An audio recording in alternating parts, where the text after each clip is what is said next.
አንድ ሴት ታሪክ ነው ቅዱስ ገብርኤል ያደረገላት ክፉ ቀን የገጠማት ሁሉ ቀን ፋሲካ ያለ መስሏት ስትበላ ስትጠጣ ወደ አውሮፓ ሄዳ ዱባይ ሄዳ ስትዝናና የኖረች አያችሁ አንዳንድ ጊዜ ደስታችንን በልክ ብናረገው መልካም ነው እውነት ሐሰት እና ይገርማችኋል እቺ ሴት እዚህ መርካቶ ላይ ገበያ አዳራሽ ያላት ሴት ናት እግዚአብሔር በልጅ ባርኳታል ቆንጆ ትዳር ሰጥቷታል የሰማችሁ ነው ለስሙ ግን ኦርቶዶክስና ክርስቲያን ናት በቃ መዝናና ስትፈልግ ከሀገር ውጪ ሄዳ ተዝናንታ ትመጣለች መቼም ኢትዮጵያዊ ታውቃላችሁ ትንሽ ሳንቲም ካጠራቀመ ዱባይ አሸዋ ላይ ፎቶ ተነስቶ ነው የሚመጣው አይደለ የሆነች ብጣቂ ነገር ይለብስና ዱባይ ፎቶ ተነስቶ ይሄውና ይላል እየሰማችሁ አይገርምም ላሊበላን ሄዶ ያላየ ወጣት ጎንደር ፋሲለደስን የማያውቅ ታሪኩን የማያውቅ አክሱምን የማያውቅ ሄዶ በቃ ይገርም አዋራ ላይ እንዲ ላሸዋ ማጥሩ አሸዋ አለ እኔ ተቆማቸዋለሁ ይገርማቸዋል እግዚአብሔር ከሁላችን ጋር ይሁን እንዲህ ሆና የምትኖር ሴት ናትና አንድ ቀን ምን ሆነች መሰላችሁ ትታመማለች ምን ትላለች ጤናዋ እየቀነሰ መጣ አያችሁ ተናግሬው አለው አንድ ወዳጄ አዋሳ ከሚባል ከተማ በስልክ ይደውልልኝና አባ የሀብት መጠኔ ሲጨምር ጤና የቀነሰ ምን ይሻለኛል ብሎኛል የሰማችሁ ነው አይደል አዎ የሰው ገንዘቡ ባለበት ልቡ በዛ ይኖራል ያለው መጽሐፍ ለዛ ነው ትንሽ ሀብት ሲኖር ቤት አካል ፍራሽ ላይ ይኖራል አንተ ደግሞ ያቺ ያለች ያስቀመጥካት ቁስ ላይ ነው ሄደምታድረው ሰላም የለም የተንጣለለ ቪላ ውስጥ የጎጆ አክል አይሞቅም ለብሰህ ይበርዳል በልተህ ይርባል ያበባ ምንጣፍ ላይ ተኝተህ ግን እንቅልፍ የለም አያችሁ ይሄ እኮ ክስረት ነው ወገኖች እና ይህቺ ሴት አንድ ቀን ጤናዋ እየቀነሰ መጣ አታውቀውም መሟን ብቻ ሰውነቷ ይከሳል ሰውነቷ ይጠቁራል ምን ሆነሻል ይሏታል ሰዎች ሁሉ ልክ አይደለም ፊትሽ ምን ሆነሻል ይሏታል እና ቆይ እስቲ ሰው ሁሉ እንዲህ ይለኛል እኔም ውስጤ ልክ አይደለም ልክታ ያለችና ሄዳ ተመረመረች ሁሉን ምርመራ አደረገች ምንም የለባትም ግን ያማታል የሰማችሁ ይናል እሷ ያማታል በሐኪም ደረጃ ግን ህመሙ አልታወቀም አሁንም በሌላ ጊዜ ህመሙ እየጨመረ መጣ ገንዘብ ስላለ መቼም በምን መንገድ አለ ነው የምትሉት እናንተ ትላላችሁ በሰማይ የሰማዩ መንገድማ በገንዘባችሁ መቼ አገኛችሁበትና ከታወቀበትማ በገንዘብ የሚጸደቅበት ነበር አላወቅንበትም እንጂ እና ውጪ ሄደችና ባንኮክ ነው ምናምን የሚባል ሀገር ታከመች እዛም ምንም የለብሽም አሏት አሁን የሆነ ሀገርም ሄደች እንደዛ ታከመች ምንም የለብሽም አሏት ኢትዮጵያ መጣችና እንጦጦ ኪዳነ ምህረት የእንጦጦ ንግስት ኪዳነ ምህረት ተወዷታላችሁ የራማዋን ንግስት ኪዳነ ምህረትን ተወዷታላችሁ ማናት የራማ ወካላችን በኋላ አወራላችኋለሁ እግዚአብሔር ከሁላችን ጋር ይሁን እና ኪዳነ ምህረት መቼም ልጆቿ እኛን በዘርፋፋ ቀሚሷ እኮ ሽፍን አርጋ እኮ ነው ያዘችን ክፉ ቀንን ያሻለ ልታሳልፈን የመከራውን ዘመን ኪዳነ ምህረት እኮ ነው ያሳለፈችልን አይደለ ዛሬም እየከለለችን ያለች እኮ አዛኝቷ ስላለች ነው ከኛ ጋር እና እንጦጦ ሄደችና ምን ብላ ጸለየች መሰላችሁ ኪዳነ ምህረት አለቻ እኔ ማርኝ ብዬ አለምንሽም በሽታዬ ምን እንደሆነ ግን ግለጭልኝ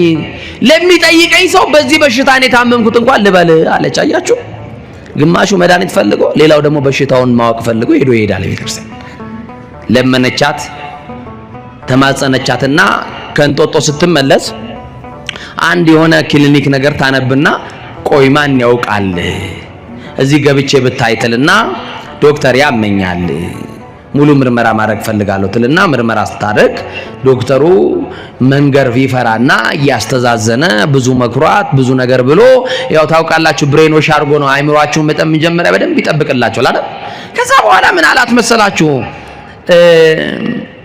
ባለቤት አለሽ አዎ ልጆች ወልደሻል አዎ አሁን የምነግርሽ ነገር በቃ ራስሽን ትሪት ማድረግ ነው የሚጠበቅብሽ በደምሽ ውስጥ ካንሰር የሚባል ነገር አለ አላት ምን አላት በሰው እጅ ከመውደቅ ይጠብቃችሁ ታማችሁ ባልጋ ከመውደቅ ይጠብቃችሁ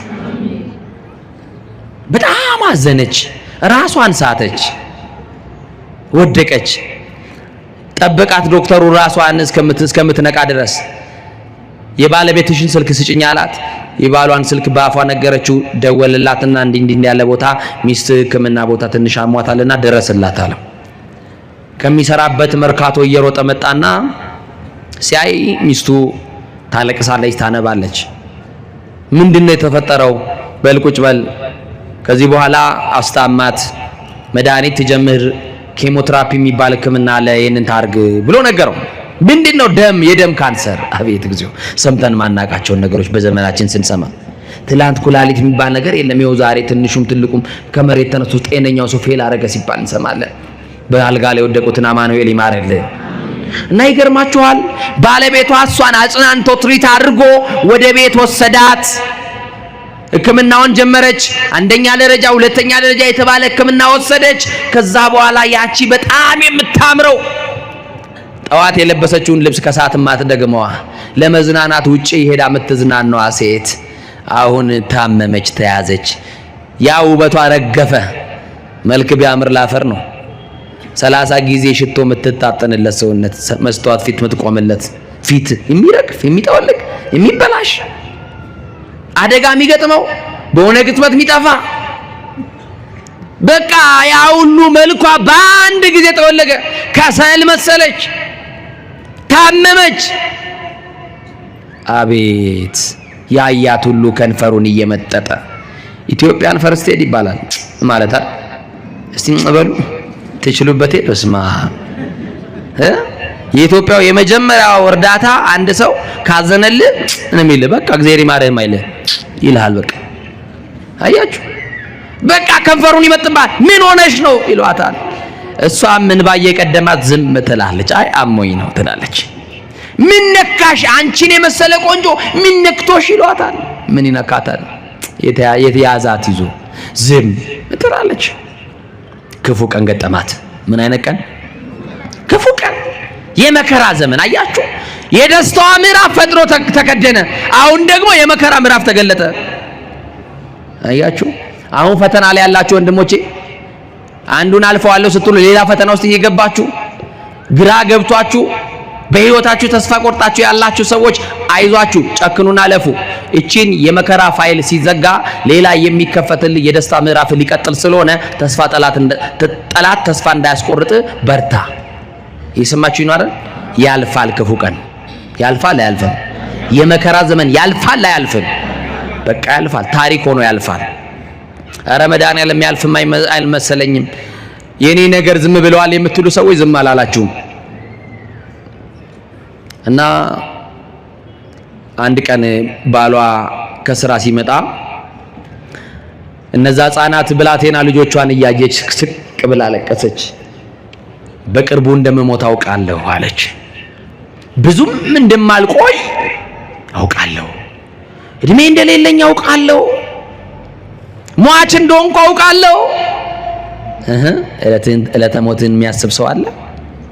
ማታ እንኳን ታዘቡኝ፣ በር ተዘግቶ ተኝታችሁ ሌሊት 6 ሰዓት 7 ሰዓት ላይ ውሻ ቢጮህ ሰፈራችሁ ሰው ሊሞት ነው ይላል። እኔ ልሞት ነው የሚል የለም። ሞት በእኛ እንዳለና አናውቅም። በሰው ቤት ካለ እንቀጥራለን። የዛ ቀንማ ትንሽ የደከመ ሰው ካለ ደፋ ነው በቃ፣ አናረጋግጥሙላ። ወገኖቼ ግድ የላችሁም፣ እንደሚኖር ስሩ፣ እንደሚሞት ተዘጋጁ። ይሰማችሁ ነው። እና ልጆቿን እያየች ነው የምታለቅሰው። ባሌ እስከዛሬ ድረስ አንድም ቀን አላስቀየምከኝም፣ እስከዛሬ ድረስ እኔም አንተን ክፉ አልተናገርኩም። ልጆቻችን በፍቅር እያሳደግን አብረን እየሰራን እግዚአብሔር ከትቢያ አንስቶ አሳድጎን ይህንን ሁሉ ሀብት ሰጥቶናል። እኔ ግን በቅርቡ እንደምሞት እርግጠኛ ነኝ አለችው። እግዚአብሔር ግን እንደሚያድናት እርግጠኛ ነው። እግዚአብሔር ግን ተስፋ የቆረጠችውን ተስፋ እንደሚቀጥልላት እርግጠኛ ነው። አንዳንድ ጊዜ እርግጠኛ ትሆናላችሁ በራሳችሁ ላይ አትሁኑ። እግዚአብሔር ግን ነገራችሁን እንደሚቀይር እርግጠኛ ነው። ቢዘገይም በእርግጥ ይመጣልና ጠብቁት ተብሏል። እርግጠኛ ነው ሊመጣ። በዘመን ልቅላቂ ባንተና በሞት መካከል አንድ ምዕራፍ ቀርቶ መድኃኒዓለም ይመጣል። ይሄው የናይኗን መበለት ልጅ ሊቀበር ሄዶ ጉድጓዱን አልደፈነለትም። የሟቹን ሞት አልፈቅድም ተመለሱና በሕይወት ኑሩ ያለ ጌታ፣ ሞታችንን ውርደታችንን ማይፈልግ ጌታ እና እንዲህ ሆነ። ምንድነው የምትይኝ? ለምንድነው ተስፋ የቆረጥሽው? ልጆቹንም ስለምን ታሳቀቂያቸዋለሽ እያየሽ የምታለቅሽው አላት። አሁን አንድ ነገር እሺ በለኝ አለችው። ምን? እኔ ብሞትም ብኖርም ከዚህ በኋላ የልጆቼ አደራ አንተ ላይ ነው። ልጆቼ ቁም ነገር ላይ ሳይደርሱ ሌላ ሴት እንዳታገባ እባክህን በመድኃኔዓለም እለምንሃለሁ። ልጆቹን ተንከባከብ፣ ሌላ ሰው እንዳያዩ እንዳይጎዱ፣ እኔን ብቻ ውሰድና ደብረ ሊባኖስ አቡነ ተክለ ሃይማኖት ገዳም በር ላይ ጣለኝ አለችው። የሰማችኝ ነው? እሺ ብሎ ተክልዬ በር ላይ ወሰዳት። ልጆቿን ግን አቅፋ ተሰናብታ ስማቸው ድጋሚ የልጆቿን ፊት ላታይ ወጣች። ከቤት ተሰናብታ ወጣች። ጨቅላ ልጆቿን ጥላ ወጣች ወደ ቤት። ተክልዬ ደረሰች። ቤት ልከራይልሽ አላት። አይ ያን የመሰለስ ቤት ትቼው የለ ምን ያደርግልኛል ቤት? የኔማ ቤቴ ተምሶልኛል፣ የኔማ ተዘጋጅቷል። ተው ቤት አያስፈልግም። ደጅ ወድቄ እስቲ ልማጸናቸው አቡነ ተክለ ሃይማኖት። የተክለ ሃይማኖት አምላክ የብፁዕ ቅዱስ ብርሃነ ዓለም ተክለ ሃይማኖት አምላካቸው ቢምረኝ ብልዬ እዚህ ወድቄ ያለው ተወኝ። ኧረ ግድ የለሽም ከዛ ሁሉ ምቾት ወጥተሽ እንደው የሚቆረቁር ነገር ላይ መውደቅ እኮ ላንቺ ከብድሻል፣ በዛ ላይ ታመሻል።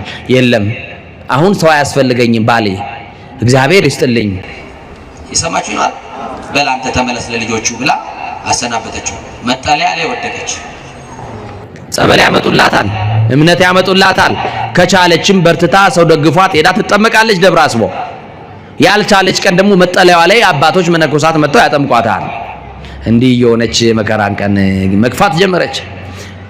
ጌታ ሆይ አታሰቃየኝ እባክህን፣ ሹልክ አድርገኝ፣ የሰው ፊት ሳላይ ሰው ላይ ሳልወድቅ እባክህን ብላ ትለምነዋለች።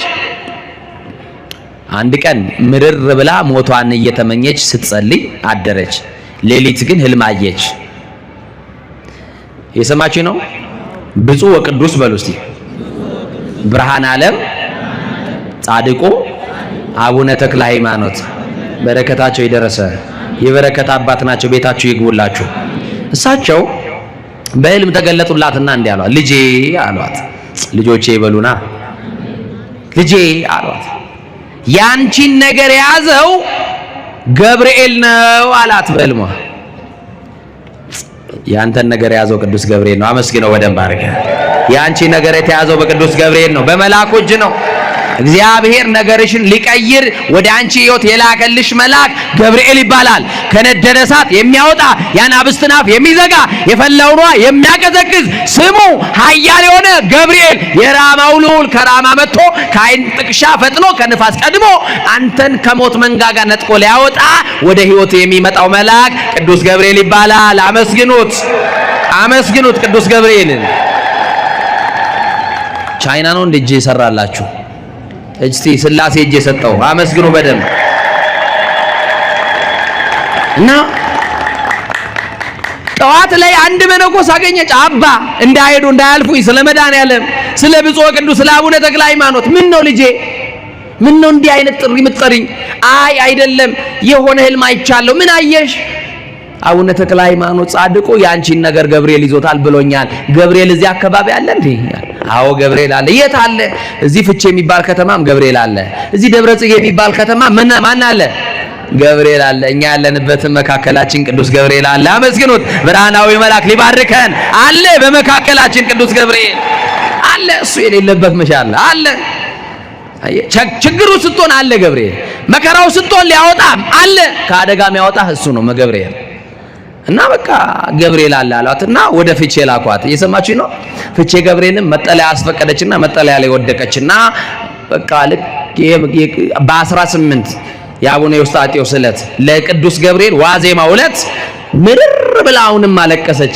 የኔ ነገር አንተ እጅ እያለ አንተም ዝም አልከኝ ገብርኤል አለችው። እየሰማችሁ ነው።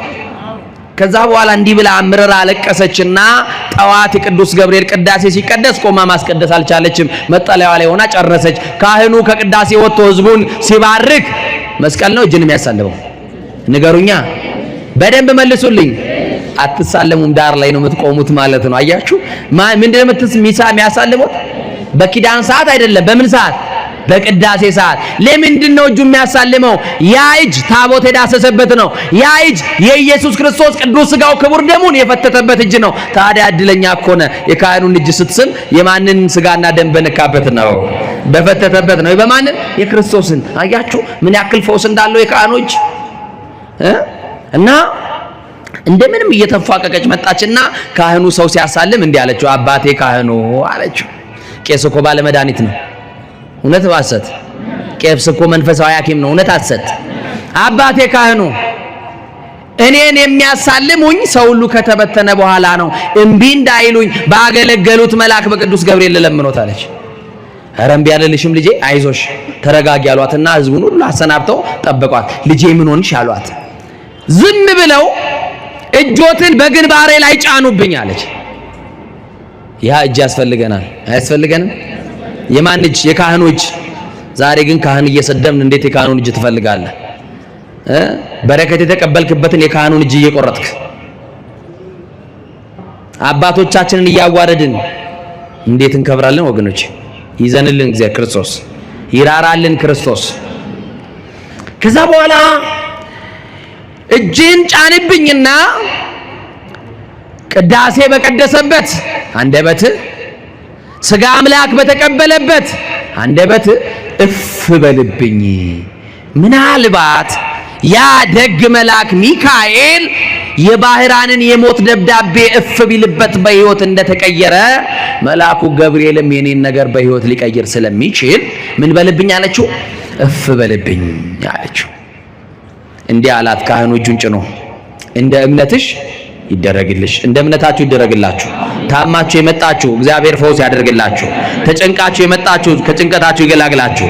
በችግር የመጣችሁ ዘመድ የጠላችሁ ሰው የሸሻችሁ ተስፋ ቆርጣችሁ ያላችሁ ሰዎች ሁሉ እግዚአብሔር ዘመድ ይሁናችሁ። ተስፋ ቆርጣለች። ከዛስ እፍ አለባትና እንደ እምነትሽ ይደረግልሽ ሲላት የማታውቀው ሰላም የማታውቀው ደስታ ግን ያለችው ክፉ ቀን ገጥሟት ነው። እየሰማችሁ ነው። ተመልሳ መጠለያዋ ላይ ሄደችና ደስ ብሎኛል፣ ለምን ደስ እንዳለኝ ግን አላውቅም፣ የሆነ ነገር ግን ቀሎኛል እያለች መጠለያዋ ላይ እግዚአብሔርን ታመሰግነዋለች፣ አምላከ ገብርኤልን ታመሰግነዋለች። ከዛ በተኛችበት የዛን ዕለት ብርሃናዊው መልአክ ቅዱስ ገብርኤል ዳንኤልን የረዳው መልአክ፣ አናንያ አዛርያ ሚሳኤልን የረዳው መልአክ አያችሁ፣ ቂርቆስና ኢየሉጣን የረዳ የተራዳ ቅዱሳንን የረዳ መልአክ አብሳሪው መልአክ ቅዱስ ገብርኤል መጣና ልጄ ሰላም ላንቺ ይሁን አላት። ደነገጠች። ካህኑ እንዳደረገ እጁን አመጣና በግንባሯ ላይ ጫነ። ቀጠለና እፍ አለባትና እኔ ያንቺን ጉዳይ ያስኩኝ በእግዚአብሔር ፊት የምቆመው ገብርኤል ነኝ። የማንን ጉዳይ ያስኩኝ አለ? ንገሩኝ። ያንቺን ጉዳይ ያስኩኝ በእግዚአብሔር ፊት የምቆም ገብርኤል ነኝ። እግዚአብሔር ነገርሽን ሊለውጥ፣ ሞትሽን በሕይወት ሊለውጥ፣ የታወጀብሽን የሞት አዋጅ ሊሽርልሽ የላከኝ መልአክ ገብርኤል ነኝ። የዛሬ ወር ደግሜ ወደ አንቺ እመጣለሁ አለ። የዛሬ ወር ደግሞ ወደ ቤታችሁ ይምጣ ይሄ መልአክ። የዛሬ ወር ደግሞ ወደ ኑሯችሁ ይምጣ፣ ወደ ትዳራችሁ ደግሞ ይምጣ። ደግሞ ደጋግሞ መልአኩ ገብርኤል ይምጣልን የምትሉ አመስግኑ፣ ከፍ አድርጋችሁ አመስግኑት። ደግሜ እመጣለሁ፣ ደግሜ የምመጣው አላት። ከኔ ጋር ናችሁ? የዛሬ ወር ደግሜ የምመጣው አላት። እየሰማችሁኝ ነው? እኔ እንዳገኘሁሽ፣ እኔ እንዳናገርኩሽ ለሰው እንዳትናገሪ። ጸጉሯ ከበሽታው የተነሳ ተነቃቅሎ አውልቋል። ያቺ በጣም ትልቅ ጸጉር የነበራት ሴት ናት። እስከሚቀጥለው ወር ድረስ የጠወለገው መልክሽ ወደ ነበረበት ይመለሳል። የደረቀው ጸጉርሽ እንደ አዲስ ሕፃን እንደሚያበቅል ጸጉር ታበቂና ሌላ ጸጉር እያቸው ከዛ በኋላ ወደ ነበረ መልክሽ ትመለሻለሽ። ልክ ደግሜ በዛን ዕለት እባርክሻለሁ ብሏት ሄደ። ጠበቀች። ሰዎች መጥተው እንጀራ እየፈተፈቱ ለነፍስ ያሉ ሰዎች ሲመጡ ሲያዩት ፊቷ እየተስተካከለ ነው። እንዴ እቺ ሴት ምን አግኝታ ነው ይላሉ። ምን አግኝታችሁ ነው እዚህ የተቀመጣችሁ? እስካሁን ቢሮ ደከማችሁ፣ ስራ ውላችሁ እስካሁን የተቀመጣችሁ ምን አግኝታችሁ ነው ከተማ አላችሁ? መድኃኒዓለምን አግኝተን። ምን አግኝታችሁ ነው ሲሏችሁ? ኪዳነ ምሕረትን አግኝተን። ምን አግኝታችሁ ቃል ገብርኤልን አግኝተን። የተሻሉትን እኮ አግኝተን ነው የቁጭ ነው አይደል? እና ሰው ይገረማል። ልክ በ19 የቅዱስ ገብርኤል በእለቱ በነገራት ቀን መሰረት ታላቁ መልአክ መጣና በውስጥሽ የነበረውን የደም ካንሰር ተሰርዟል፣ አሁን ሙሉ ጤነኛ ነሽ፣ ተሰናብተሽ የወጣሻቸው ልጆች ድጋሚ ታገኛለሽ፣ የልጆችሽን ዓለም ታያለሽ፣ ልጆችሽን ቆመሽ ትድሪያለሽ፣ የልጆችሽን ደስታ ታያለሽ አላት። መልአኩ መጣና ልጆችሽንማ አቅፈሽ ተሰናብተሽ ነበረ፣ ወደ ቤት ተመልሰሽ ልጆችሽን ገና አሳድገሽ አስተምረሽ አስመርቀሽ ልጆችሽን ድረሽ ደግሞ ደስታቸውን ታያለሽ። ነገርሽ እንዲህ ተቀይሯል። ያንቺ ክፉ ቀን አልፏል። የመከራው ዘመን አልፎልሻል። ያሳለፈልሽ እግዚአብሔር እኔ መልአኩን ልኮ ነው ብሎ ነገራት። ከዛ በኋላ ስልክ አነሳችና ለባሏ ደወለችለት። ባሌ የት ነው ያለኸው አለችው። ደነገጠ። ምን ተፈጠረ? ምን ሆንሽ ሲላት ኧረ የተደረገ ነገር አለ፣ ብቻህን እንዳትመጣ ልጆችህን ይዘና ግን አልነግርህም አለችው። ደነገጠ። ልጆቹን ከትምህርት ቤት አስቀርቶ በቅዱስ ገብርኤል ቀን ሲመጣ የቀድሞዋ ሚስቱን አገኛት። ይሄን ያደረገ እግዚአብሔር ነው። የመከራ ቀን የሚያሳልፍ እግዚአብሔር ነው። ክፉ ቀንን የሚያሳልፈው ማነው? ማነው ወገኖቼ? ዕለተ እኪት ዘመነ መንሱት ክፉ ቀን የመከራ ዘመን ብለናል። እነዚህን በሕይወት